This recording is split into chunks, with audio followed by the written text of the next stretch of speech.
LCM of two numbers is 540 and H.C.F of two numbers is 12. One of them is 60. We have to find the other number.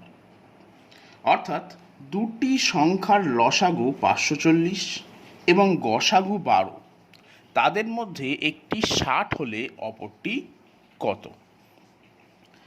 Here we use a trick to solve this problem.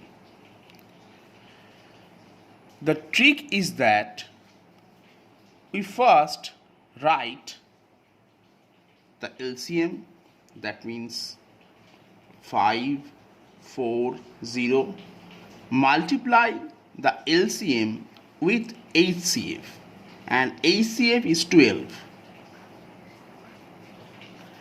and divide this quantity by 60.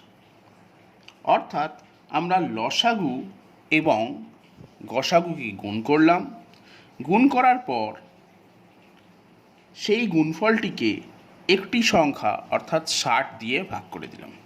এবার আমরা কাটাকুটি করব এবং আমাদের উত্তর পেয়ে যাব। We cancel 0 with this 0 and then we cancel this 12 with this 6. Therefore our answer is 54 into 2, অর্থাৎ 54কে 2 দিয়ে গুণ করব, গুণ করলে হচ্ছে 108 এবং এটি আমাদের উত্তর, অর্থাৎ 108ই হলো অপর সংখ্যা।